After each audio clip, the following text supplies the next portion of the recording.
the place of Elijah's sacrifice. The next morning we were up at 5 o'clock. We had ordered an Arab with a strong horse to drive us to the monastery that marks the site of Elijah's sacrifice at the eastern extremity of the mountain. It was a high moment of my life, driving away from the hostel with a fresh, early morning African air in my nostrils. Simply to be alive and stirring, what a constant reward there is in that. In these early hours the mountain was bathed in dew.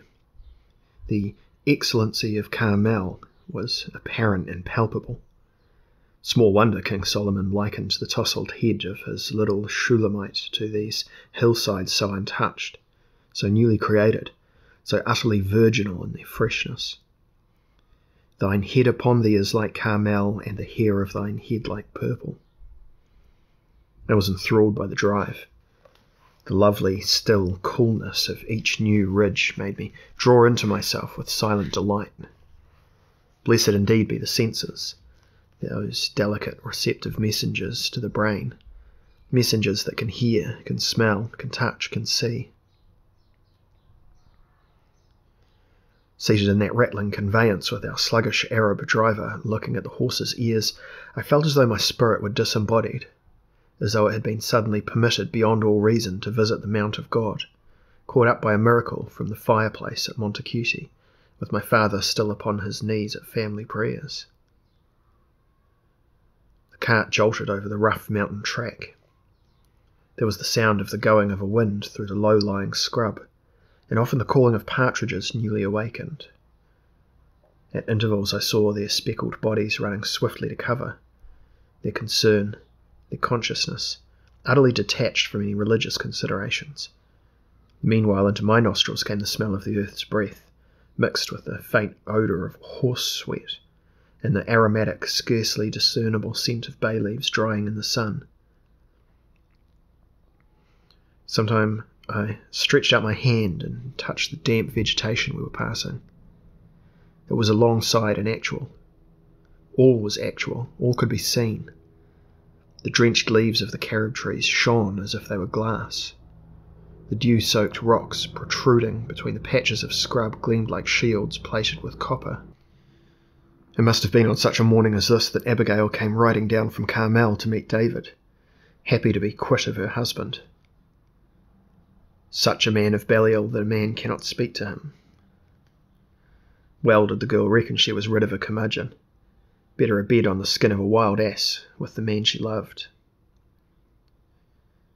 But the soul of my Lord shall be bound in the bundle of life with the Lord thy God, and the souls of thine enemies then shall he sling out as out of the middle of a sling.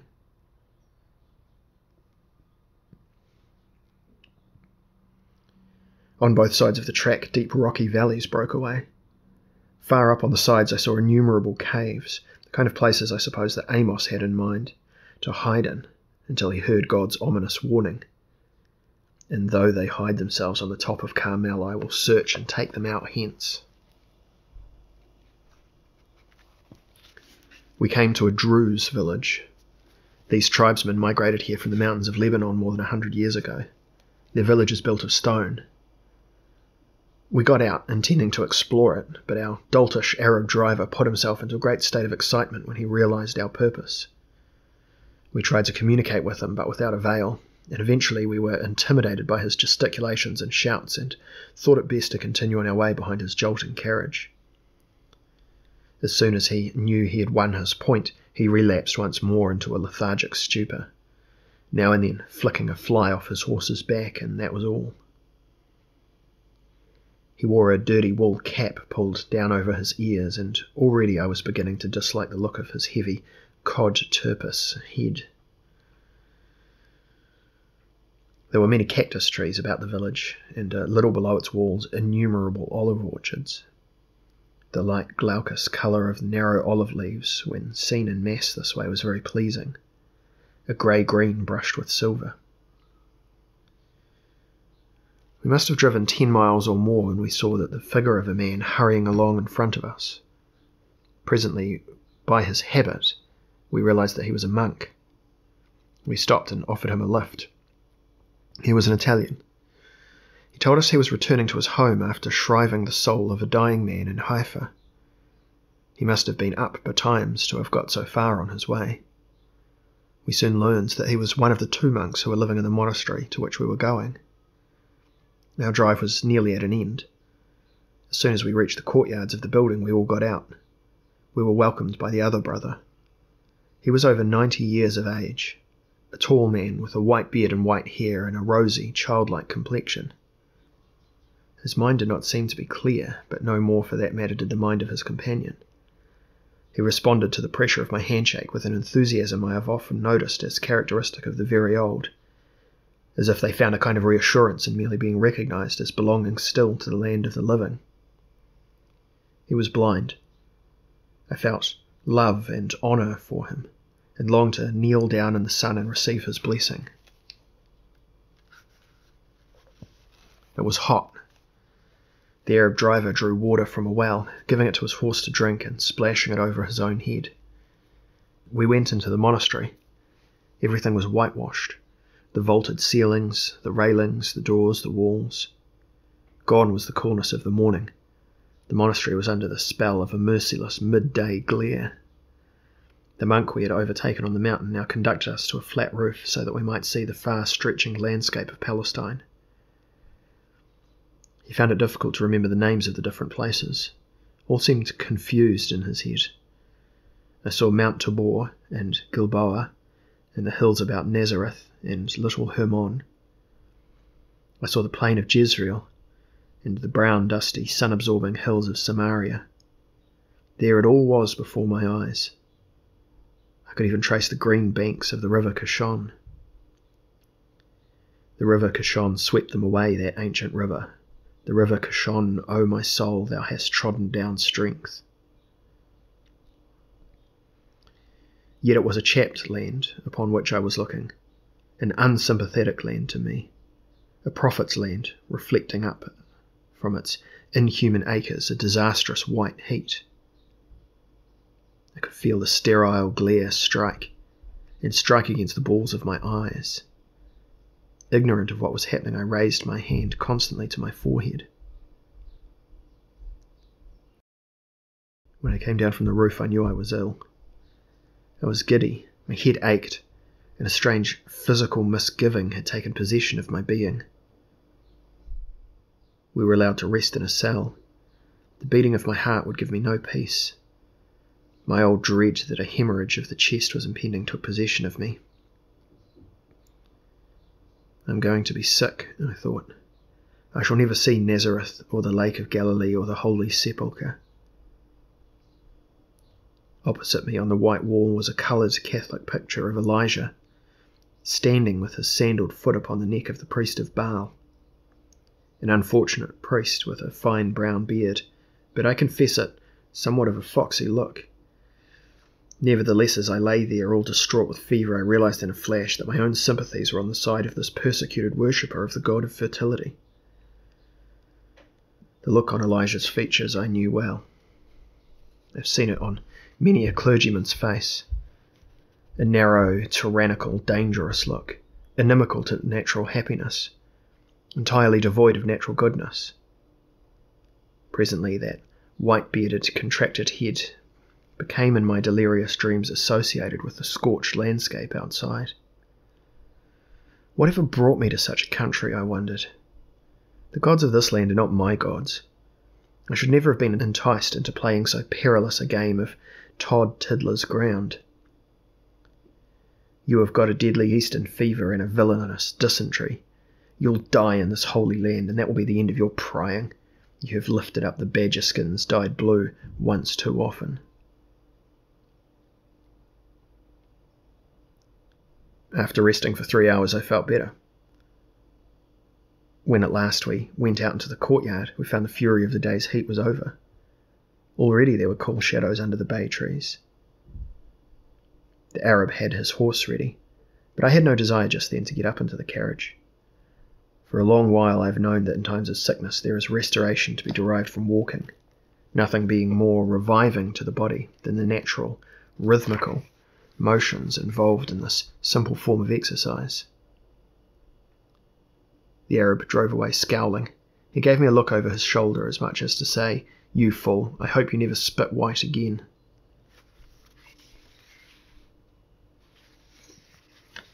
Leaving the track, we now came down off the mountain. I filled my pocket with bay tree berries, round and black as rabbit turds newly dropped. We had not gone far before 2 rough-haired sheepdogs flew out at us. Their master, who was lolling under a scrub, called them off to my great relief. We saw a large lizard that dodged into a crevice of a rock. Once in the valley, we took our way towards the river Kishon. It was all but dry. Its water was gathered in pools and appeared stagnant. There were groups of green rushes and oleanders out in flower. I picked a stalk of fennel and tasted its peculiar flavour, so different from that of any other plant. No sooner were we driving back under Carmel than my feelings of malaise returned. The mountain obstructed the sun, and the dusty road was entirely darkened by its cold shadow. In spite of my overcoat, I felt chilled and shivered. We came by a Zionist colony. Collected about the mouth of an ancient stone well were a number of young Jewish girls. They were drawing water. Many of them wore the most modern frocks, yet in spite of these, and of their silk stockings, they looked strangely in place. "Yehudis," ejaculated our driver with contempt, but I saw him regard them with screwed-up eyes, as a cat might furtively glance at a nest of white mice that were for the moment out of its reach.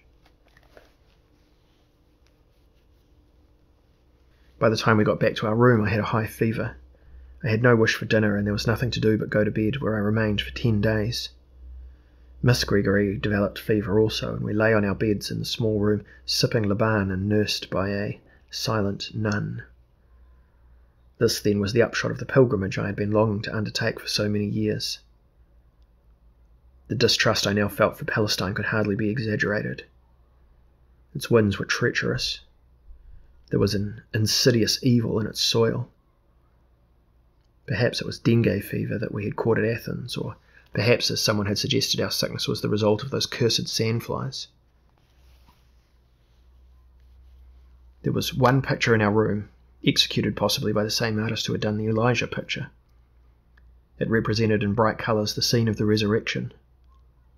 A Catholic Jesus with a heart of gold was seen rising out of the grave, his body under the influence of a mysterious levitation, more proper to the story of the Ascension. 3 Roman soldiers were falling back off the long, fat sepulchre slabs in alarmed astonishment. It was on this story that the life of the good woman who ministered to us was founded. Indeed, it was around this ancient piece of graveyard hearsay that the religious thought of our Western civilization had for years been revolving. At last we managed to get out to the mountain. We spent the whole morning sitting under the shadow of a rock. Below us was a wadi, arid and stone-strewn, winding down toward the sea. Opposite on the high platform was a peasant's cottage with children playing near it. In front of us the blue expanse of the Mediterranean was visible, shadowed and flecked with fishing boats upon it. Here and there on the western spurs of the mountain we noticed cultivated plots of ground of red earth. The rock in the shade of which we seated was surrounded by wild sage.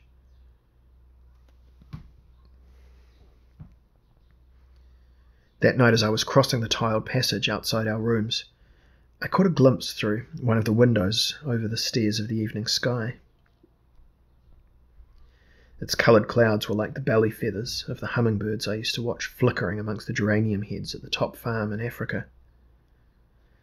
To the insects concealed amongst the curling geranium leaves, those feathery abdomens must have appeared not very different from what was presented to my vision, and how the sound of the motor horns of the Palestine cars will always haunt us. These neurotic young ne'er-do-well Arabs were never tired of sounding them, at furious speed as they drove their rattling Ford cars up the side of the mountain. The noise began like the hoot of an ordinary motor car, and then was transformed to the hee-haw of a donkey, and then died away with a long drawn-out wail. The juxtaposition of Western mechanical contrivance with the age-long usages of the East is in many ways distressing. Everything in Palestine seems at 6s and 7s, new cloth and old cloth. Too quickly has the younger generation of these ancient cities adapted itself to the less desirable aspects of a civilization essentially foreign to it. Yet by this very contact with the West, what misery has been lifted, what suffering mitigated, nay, entirely removed. These Arabs, indolent, fatalistic, will not lift a finger to forestall suffering. Almost in every street we saw children with horrible sores, and no one troubling about them, no one so much as trying to keep the flies away. Yet these same vulpine Arabs can lift a finger all right when they have a mind to do evil. Waiting one afternoon at the corner of the road that leads up from Haifa, we witnessed a revealing scene. A heavy man was riding on an ass behind a woman weighted down with bundles upon her head. She was overwalking herself, her brown feet pattering through the dust. It was apparent that she was being driven forward. Her fine straight hips were belied by her careworn face, which had upon it an expression of the most degraded misery. Out of breath as she was, she did not dare to pause. No, not for a second, for the man kept his donkey trotting, and he had a whip in his fist.